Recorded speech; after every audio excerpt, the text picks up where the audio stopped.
World's smallest violin for you. I know. Do not feel sad for me. I survived. I'm a survivor here. But I did think about you on that plane. Destiny's Child in the background. That's right. T.I., come on in for the remix. But I thought about you on that plane, CC, because I could barely fit in there. Yeah. I don't know how someone like you, I don't who's know a how taller I made person. it to, and I have been to St. Bart's before. I don't know how I made it on that plane, how we got there, Yes. but it was a great time once I was there. But you went on that little plane with no air conditioning and no weight distribution. Yeah, it's a little sketch. It's a puddle jumper for sure. It's a puddle jumper. When you can reach and touch both sides of the plane, it's not a settling feeling. No, it is definitely Think about not. it. If you can reach your arms out and touch both sides of the plane, Yes, I that's didn't a think problem. about that. That's a problem. I didn't think about that, and you're right. Not a good thing. It's not a good thing, but we survived. We are We here. survived. We survived. I haven't seen you in a while. How have you been? I've been pretty good. I feel away because you were with Harry and Freddie yesterday. You know, we got show beef. I don't know if they explained it to you. They did not. We got some show beef. Hold on. I didn't know this. This is a long-standing show beef, and I Fill just me in. can't believe that you were so cavalier in terms of driving the show yesterday and being with the enemy. It I made didn't me know. feel some type of way. But as my teammate, you have to tell me who our mutual enemies are. Well, yeah, but I would expect that the guys in Vegas East would let you be informed that we got an issue with Freddie and Harry. They didn't tell me, Not guys. just with sports takes, but just in general. We got an issue with them. Okay, so what are the issues? Well, they were openly campaigning on the air to have you part of that show and not this show anymore.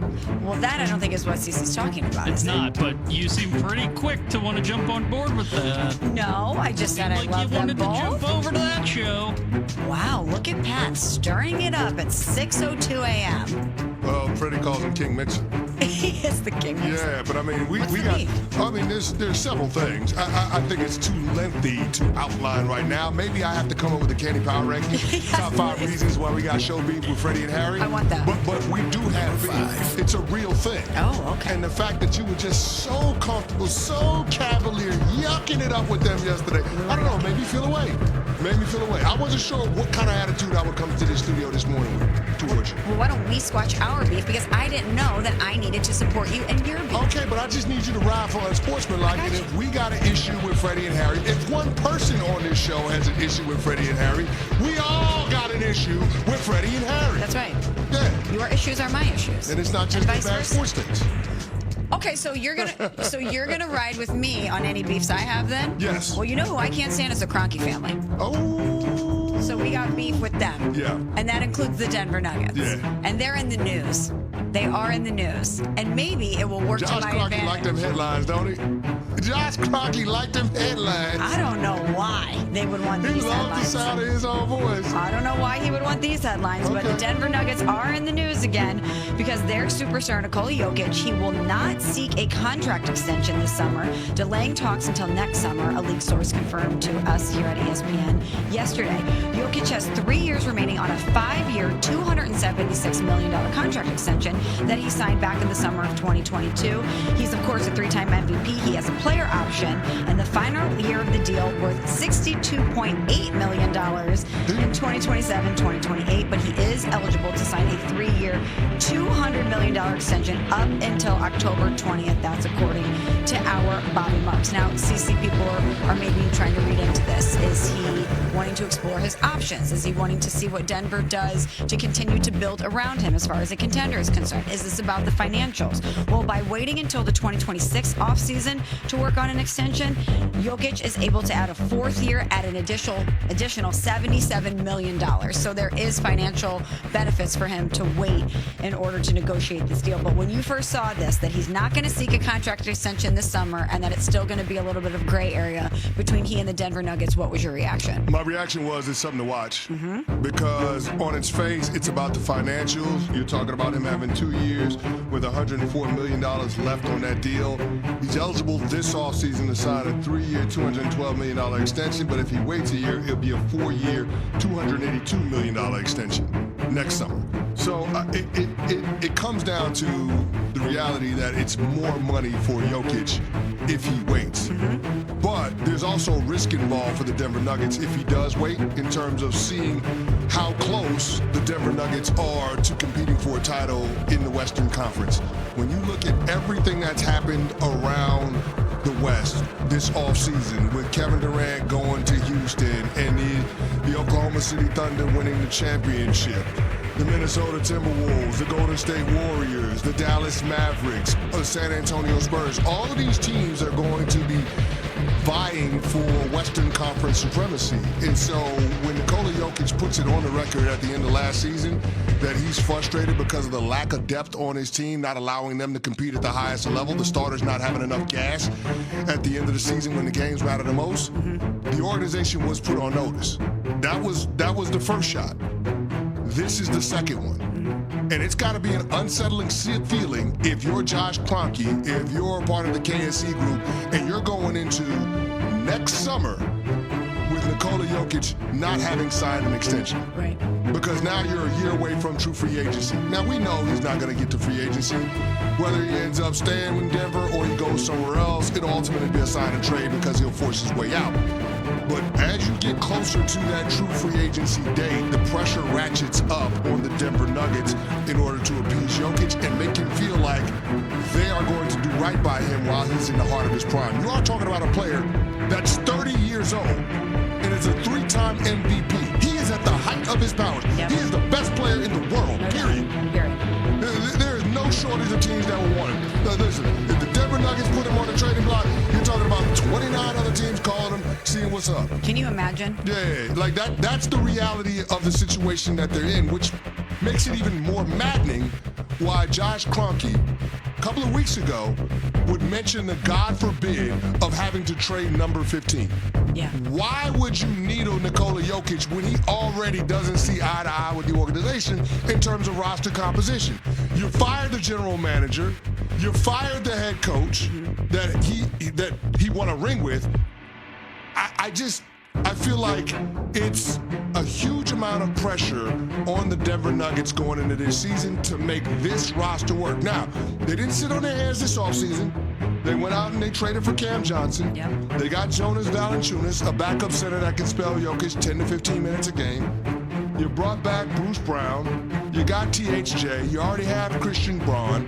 You know, you got Zeke Naji. So you have more depth on your bench now than you did at the end of last year, but they've got to make it work. It's not just about being able to put names on the roster. It's about this group coming together and playing well as a team. So there's a huge amount of pressure on Josh Kroenke. There's a huge amount of pressure on that front office. There's a huge amount of pressure on first-year head coach David Adelman. So they've got to find a way to make this work, and it's got to work this season. Because if it doesn't, I think there's a very real scenario where we're talking about Nikola Jokic forcing his way out. Now, again, on its face, I think the decision by Jokic's camp was all about trying to maximize the dollar figure, make as much money as you can. Yeah, that additional $77 million in the fourth year. That's a lot. I mean, it's the difference between a 3-year, $212 million extension and a 4-year, $282 million extension. Totally. That's a big difference. Totally. That's a big difference. But at the same time, it's also a situation where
actually really do well in this trade.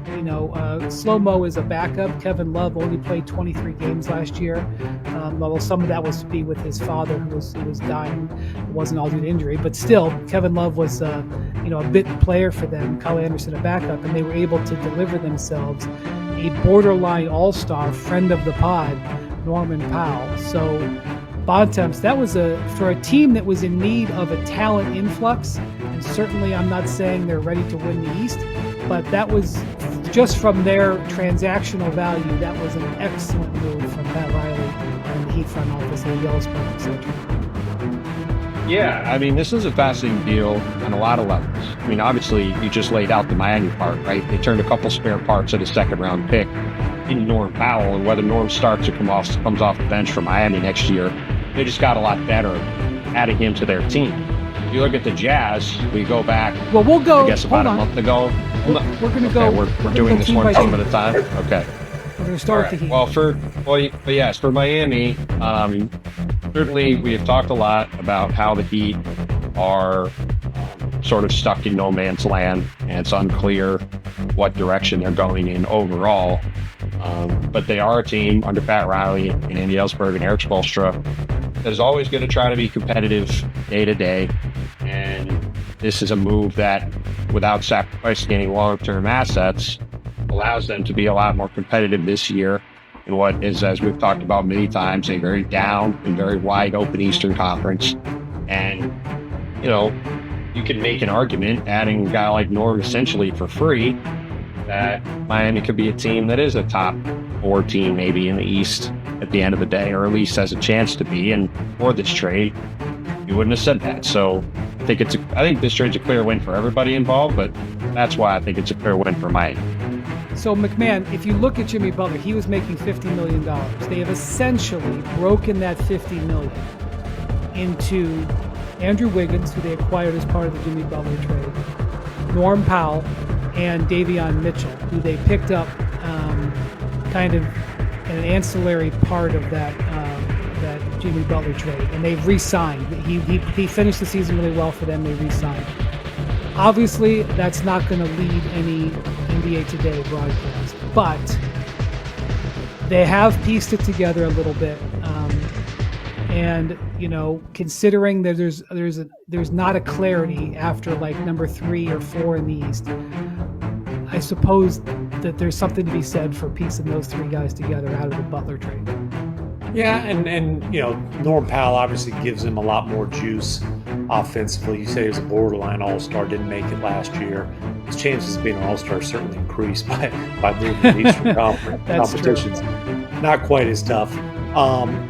Now, we'll see how much of his success last season with the Clippers was influenced by playing with a table-setting point guard like James Harden has really become at this stage of his career. But this is a no-brainer for the Heat. Like Bontemps said, they gave up, a backup and kind of an end of the a bench veteran, a guy who's had a great career, but Kevin Love's an end bench veteran. They weren't even the ones who threw in the second-round pick. So it's a no-brainer talent acquisition move for the Heat. I think probably the team that's most interesting in this deal is the Clippers, though. Yeah, so the Clippers, they needed a frontline power forward. It's hard to expect Kawhi Leonard to play huge minutes there. They had Batum, who they did bring back. They talked him out of retirement. Batum's been talked out of retirement for like 3 straight years now. How many more years is he going to get talked out of retirement? So every year he can make $5 or $6 million. That's a good place to start. So they obviously had Batum there, but I don't know if you want Kawhi playing huge minutes there. So now they have a frontline power forward. They add Brook Lopez, so they've really bulked up their size. Look, Collins is a player who is limited. He has been limited throughout his career, but he's also got some positives. Otherwise, there wouldn't be teams who would want him and pay him what he's making. But the Hawks struggled to trade him for a while. The Jazz struggled to trade him for a while. There's a reason. He's got limited value. Sure. The interesting thing is they've opened up this hole at shooting guard because Norm Powell was a really important piece for the Clippers last year. He played a very important role, especially scoring, especially while Kawhi was out. And so there's been this, maybe not assumption, but belief that could be Bradley Beal's landing spot, who is potentially on the verge of getting bought out from the Suns. It's been on the verge for quite some time. We'll see. Maybe by the time this pod is out, it'll be there. But, Bradley Beal at $50 million is underachieving. Bradley Beal at $4 million, which would be the minimum, or maybe they can give him the biannual, I'm not sure. Whatever it is, all of a sudden there's a whole different value proposition. But I'm sure there's going to be other people bidding for Bradley Beal. That said, if Bradley Beal had a starting level role sitting there with the Clippers to go to, that would be compelling. And one wonders if the Clippers if they are not uncertain about Bradley Beal's intentions by making this trade. Yeah, from the moment this trade happened, the only logical thing you could look at was that Bradley Beal would wind up with the Clippers with John Collins, and they would get markedly better as a result, because Clippers are trying to compete next year. John Collins and Norman Powell are similar players, I think, in value, which is why they ended up getting swapped for each other. They aren't similar players in terms of fit. And when you look at this Clippers roster, they right now basically only have James Harden who can do anything with the ball. So Bradley Beal would obviously slot right in there, play a huge role for them. I think the reason we've been waiting to see where Bradley Beal will go and when this buyout process will start is because there hasn't been any clarity on where he'll land. And I think that's been part of what the holdup has been. And ironically, one of the other places that has been rumored as a place for him to land was Miami. And getting Norman Powell in this deal, on top of the fact that the Clippers open up this spot at shooting guard, you certainly wouldn't think Miami's an option for Brad Beal anymore either. So all that points to the Clippers winding up with Beal, who I think is similar player to Norman Powell, and John Collins in the same deal. Pretty good return for that. Well, it's a great situation for Beal. He's going to have to give back about $14 million on the buyout to make the math work for the Suns. He won't make that up in year one, but I assume it'd probably be like a 1+1, 2-year deal with a player option, that sort of a thing. Have a chance to more than make it up next year and to be put into a situation where he's got a starting role on a competitive team, a team that certainly expects to be back in the playoffs. I think there's some family ties for him in LA. Certainly a lot of NBA players enjoy Los Angeles, and if he's moving his family, I'm sure there'd be some appeal there. And then John Collins to me is really interesting. I'm not sure that he starts. To me, it makes a lot of sense to have him paired with Brook Lopez as often as possible. Lopez obviously is not a role man. He's a guy who at this point in his career, he spends a lot of his offensive possessions spaced about 27 feet from the hoop. John Collins is still one hell of a lob catcher. And, the problem with John Collins in Utah was he was too damn productive last season. I don't even remember all the injuries they came up with to make sure he didn't play. But seriously, they limited him to 40 games last year. He played less than half the schedule. He played in 70+% of their wins. They won. They didn't win a lot, but they won too often with John Collins in the lineup, and he was a reason. Like they had to get rid of him. They couldn't have him on the roster. They might win too much with him. They got fined for protocols. I can't remember. Was he the reason they got fined, or was that something else?